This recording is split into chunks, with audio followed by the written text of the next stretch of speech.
भवानी, क्या बात है भाई? मैं कब से देख रहा हूँ कि तुम ऐसे सर पकड़ के बैठी हो।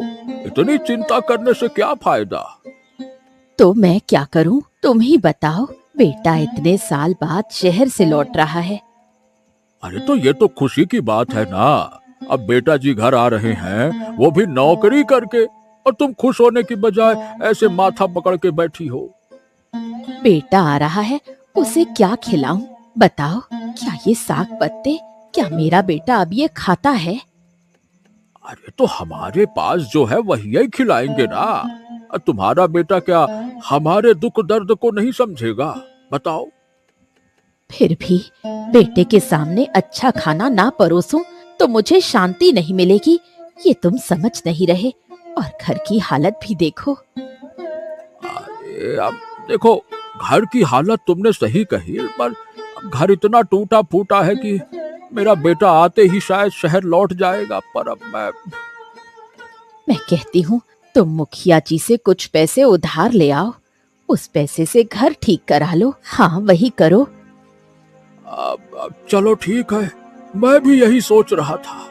तो ऐसा करते हैं, मुखिया से पैसे लाकर घर की व्यवस्था और कुछ बाजार का सामान ले आते हैं। क्या कहती हो?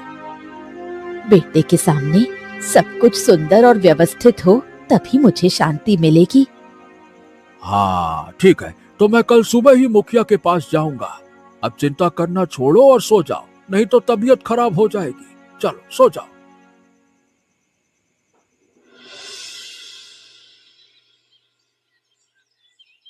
सुबह तालाब के घाट पर गांव की महिलाएं और पड़ोसी महेंद्र के बेटे के लौटने को लेकर कानाफूसी करने लगी। सुना तुमने?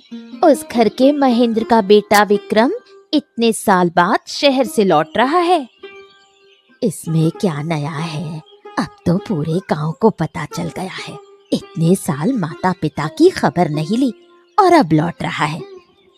सुना है शहर में अच्छी नौकरी करता है, बहुत पैसे कमाए हैं। इतना पैसा कमाने का क्या फायदा जब माता पिता अब भी टूटे फूटे घर में रहते हैं। इतने साल में एक बार भी मिलने नहीं आया। महेंद्र को तो देखती हूँ बड़ी मुश्किल से गुजारा कर रहा है और बेटा शहर में पैसे कमा रहा है। महेंद्र को क्या समझ, वो तो पूरे मोहल्ले में कह रहा है कि उसका बेटा बड़ी गाड़ी लेकर आएगा। इस गांव में बड़ी गाड़ी आएगी कैसे? देखो क्या होता है। कहीं ऐसा ना हो कि आकर जमीन जायदाद बेचकर चला जाए। ये तो तुमने कमाल की बात कही। आजकल के बच्चे लेने में आगे रहते हैं, देने में शून्य है। खैर देखते हैं आगे क्या होता है। हमारा तो बस देखने का ही काम है। सही कहा, कुछ दिनों में जो होगा अपनी आंखों से देख ही लेंगे। अरे ओ महेंद्र काका, तुम कब आए? आजकल तुम्हें मेरी दुकान के आसपास देखता ही नहीं हो। क्या बात है काका? अरे क्या बताऊं हरी, काम काज में बहुत व्यस्त रहता हूँ, तो बस इधर उधर रहता हूँ, इसीलिए आ नहीं पाता।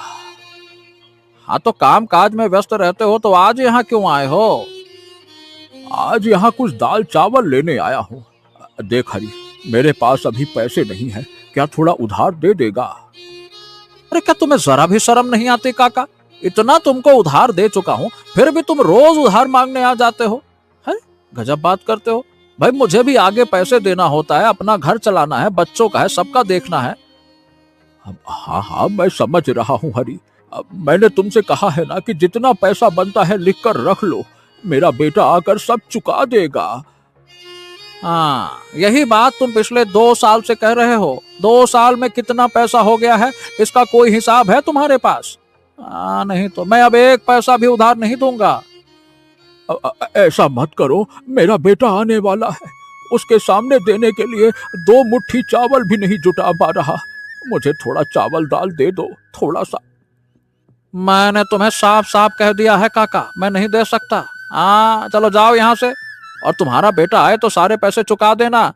बड़े आए, पहले पैसा चुकाओ फिर मिलेगा आगे का। अब आज मेरा बुरा वक्त आया है, इसीलिए तुम मेरे साथ ऐसा कर रहे हो। देखना जब मेरा बेटा आएगा, मैं इस गांव को कैसे चलाता हूँ, देख लेना। चलो जाओ जाओ जाओ। तुम गांव को चलाओगे? पहले पैसा दे तो नहीं पा रहे हो, गांव चलाओगे? जाओ पहले मेरा पैसा चुकाओ, नहीं तो मुखिया के पास जाकर तुम्हारे खिलाफ शिकायत कर दूंगा मैं। हाँ।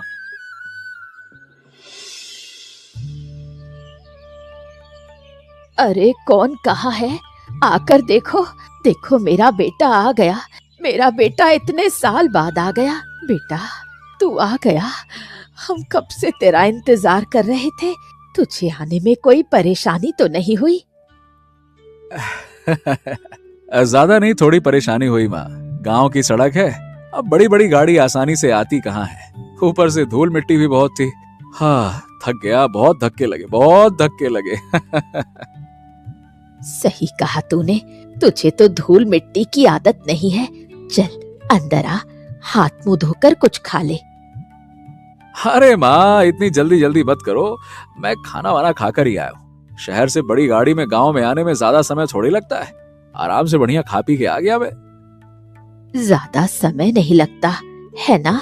तो इतने सालों में एक बार भी हमें देखने क्यों नहीं आया बेटा? ओफो माँ, तुम मेरा ये गांव वालों जैसी बातें करने लगी हो। मेरा बेटा आया नहीं, मेरा। तुम जानती हो माँ, मैं वहां नौकरी करता हूँ, बैठा थोड़ी रहता हूँ। और नौकरी में छुट्टी मिलती कहाँ है? क्या नौकरी छोड़ के आना आसान है? क्या करूंगा यहाँ आके मैं? हाँ। ठीक कहता है, मेरी ही गलती है, बिना समझे तुझे डांट देती हूँ। अच्छा ये बताओ, पिताजी कहाँ हैं? दिखाई नहीं दे रहे। पिताजी कहाँ हैं? मैं आया, वो खुश नहीं हुए। कहाँ हैं? दिखाई नहीं दे रहे। कैसी बातें करता है? तेरे पिता की खुशी का ठिकाना नहीं है। वो कुछ खाने का सामान लेने गए हैं। तू आया है तो अच्छा खाना तो बनाना होगा। ओफो, आप लोग भी ना। अब मैं यहाँ आया हूँ तो मैं खुद अच्छा खाना खरीद कर खिलाऊंगा आपको, और साथ ही पूरे गांव वालों को भी खिलाऊंगा। हाँ। हमें कुछ नहीं चाहिए, तू हमारे पास लौट आया, यही बहुत है। चल अंदर आ।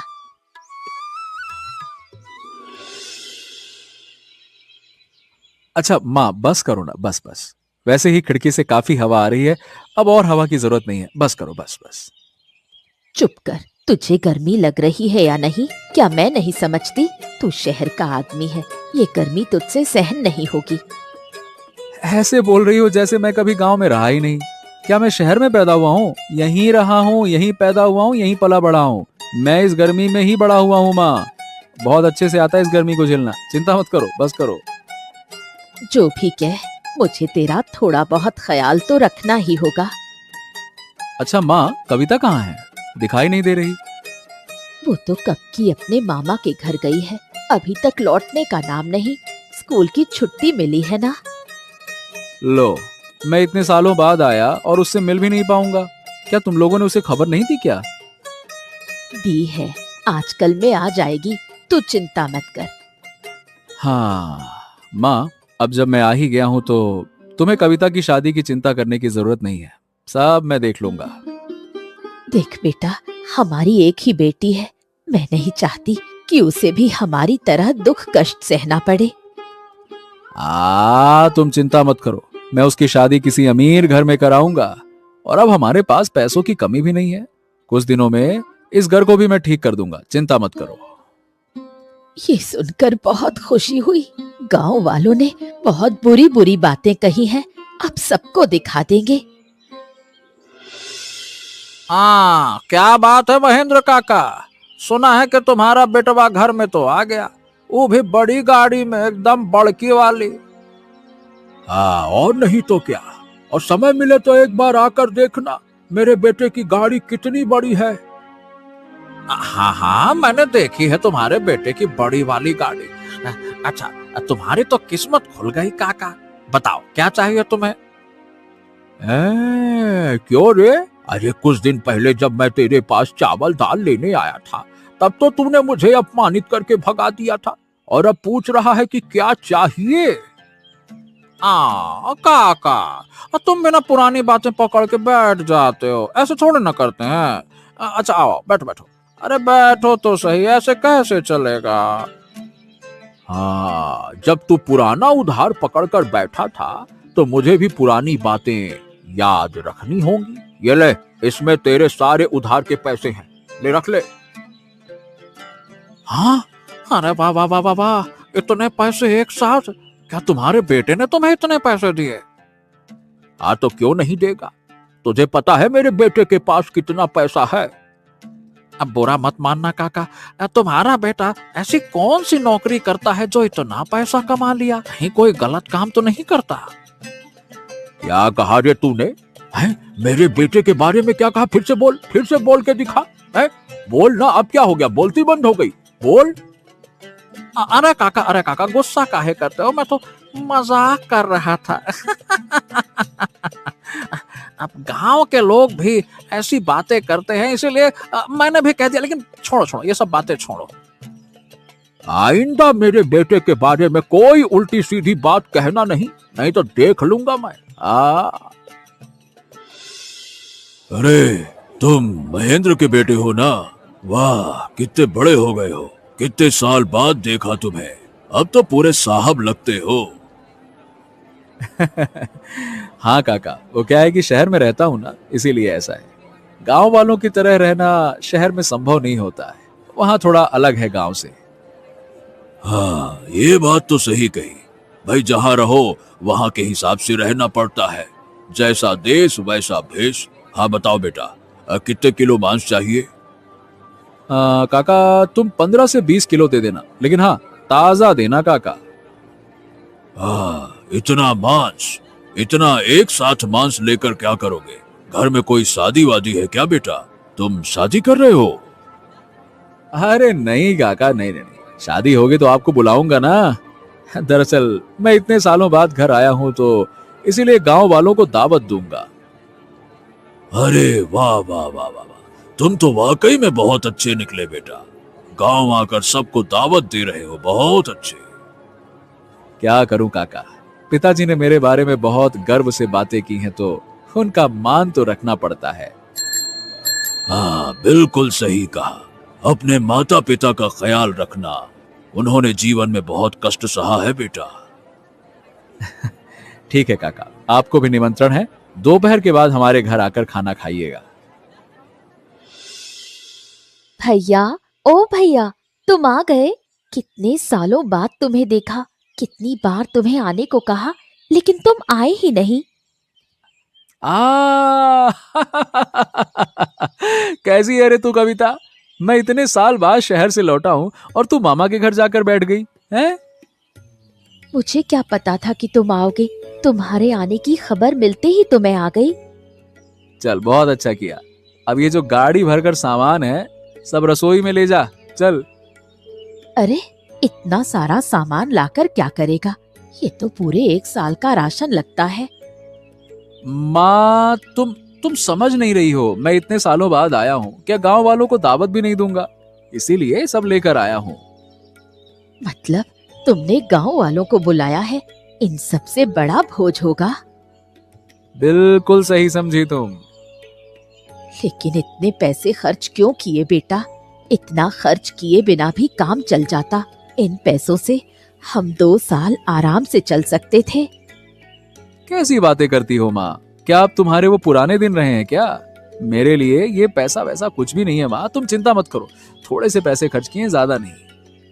ठीक है, जब तुम ले ही आए हो और सबको बुला भी लिया है तो अब मना भी नहीं कर सकते। बिल्कुल सही कहा। तुम लोग खाना बनाने की तैयारी करो, दोपहर तक सब आ जाएंगे। हाँ, कुछ भी कहो काका, खाना बहुत बढ़िया बना है। मतलब बिल्कुल ताजे मांस से बना है। देखो छूते ही कैसे गल रहा है। वाह वाह वाह वाह वाह। अरे क्यों ताजा नहीं रहेगा? ये मेरे दुकान का मांस है, मैंने खुद काट कर दिया है, एकदम ताजा।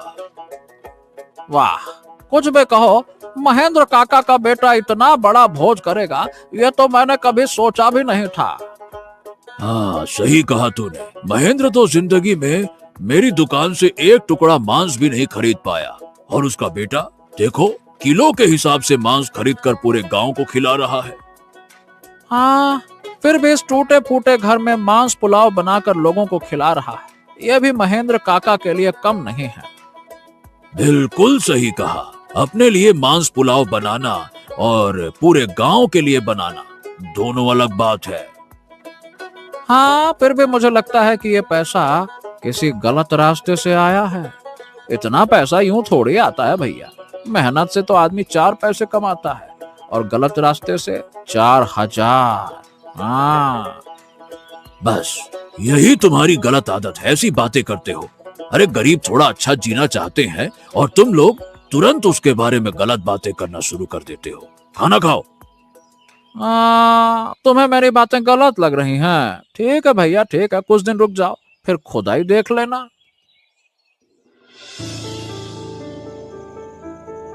आनंद, तुम खबर पक्की लाए हो ना? विक्रम इसी घर में है। अगर यहाँ नहीं हुआ तो बड़ी मुसीबत हो जाएगी। मैंने बिल्कुल सही खबर लाई है, एकदम पक्की है। मैंने खुद उसे दोपहर में इसी घर में भोज का आयोजन करते देखा है। लेकिन उसने तो तुम्हें नहीं देख लिया। अगर देख लिया होगा तो वो भाग जाएगा, फिर उसे पकड़ना मुश्किल होगा। बिल्कुल नहीं। मैं चादर ओढ़कर भीड़ में गया था। मैं जानता हूँ वो कैसा आदमी है।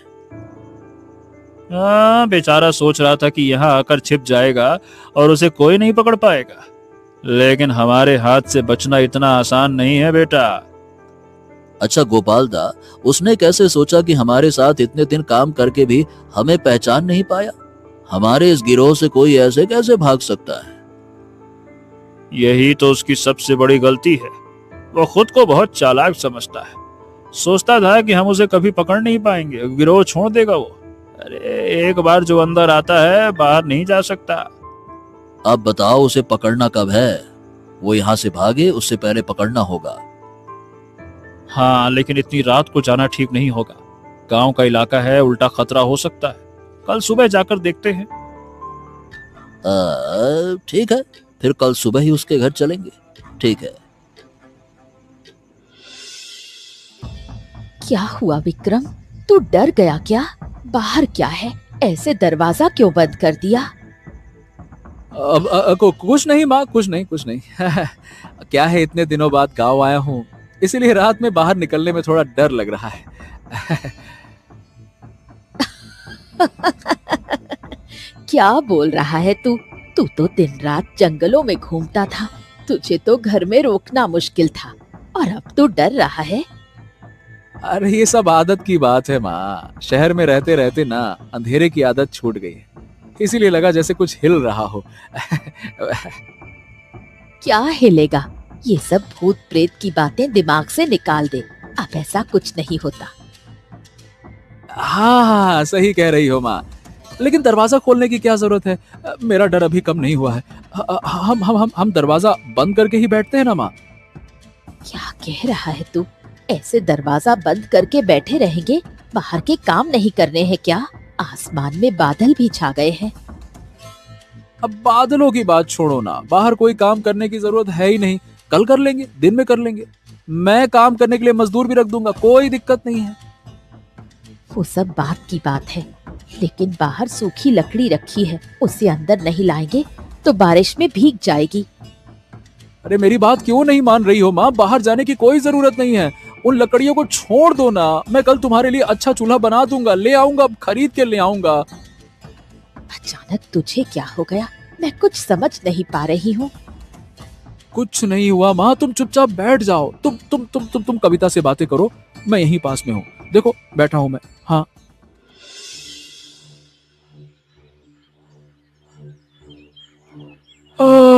आप लोग कौन हैं? हमारे दरवाजे पे खड़े हैं। देखने से तो शहर के लगते हैं। क्या आप लोग विक्रम से मिलने आए हैं? बिल्कुल सही पहचाना काका। हम विक्रम से ही मिलने आए हैं। क्या आप उसे बुला सकते हैं?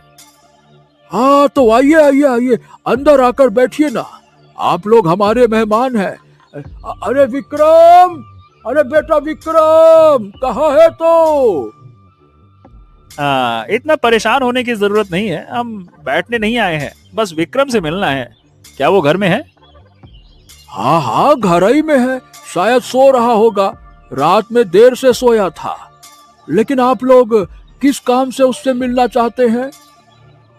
काका, एक बात बताओ, क्या आपको पता है कि आपका बेटा शहर में क्या काम करके लौटा है? क्या मतलब?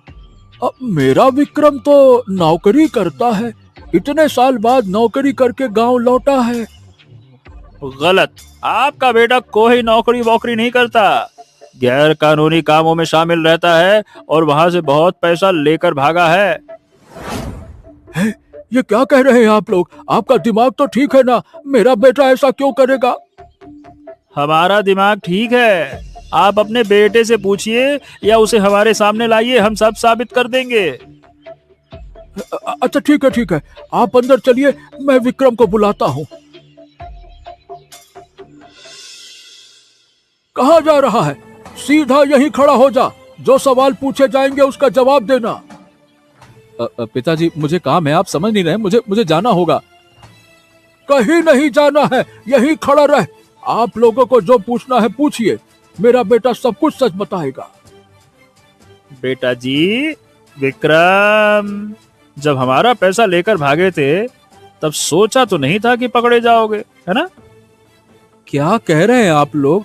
आप लोग कौन है? मैं कुछ नहीं जानता। कौन है आप लोग? पिताजी, मैं इनको नहीं जानता। हे विक्रम, मैं तेरा पिता हूँ, मैं तुझे पकड़ के रखा हूँ।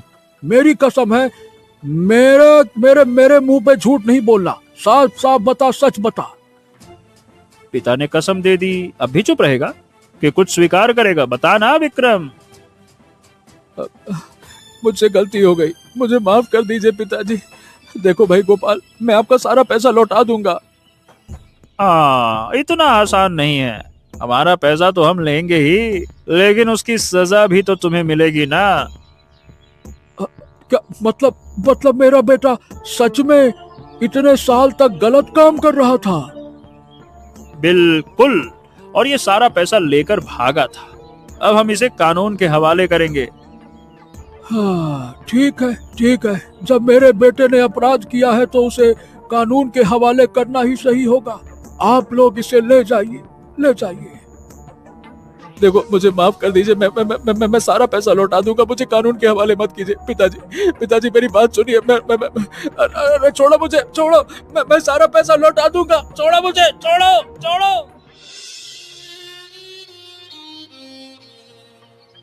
महेंद्र के परिवार की खुशियां एक पल में ही दुख में बदल गई। सच्चाई जानने के बाद वो टूट गए।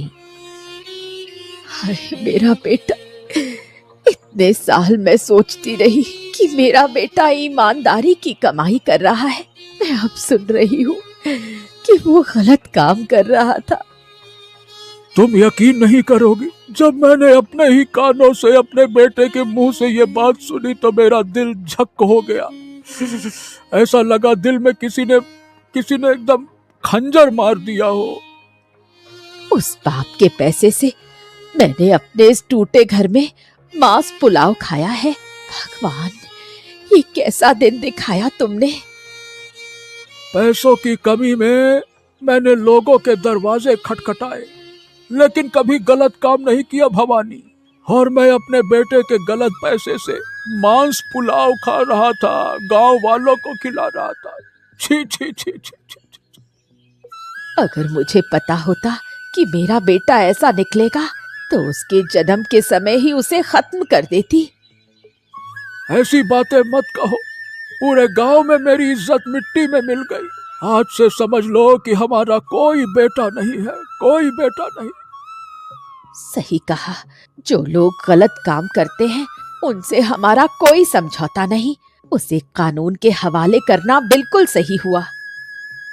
चलो, हमारे लिए हमारा ये टूटा घर ही ठीक है। अगर फिर कभी मौका मिला तो ईमानदारी से कमाकर इसी घर में मांस पुलाव खिलाएंगे। चलो।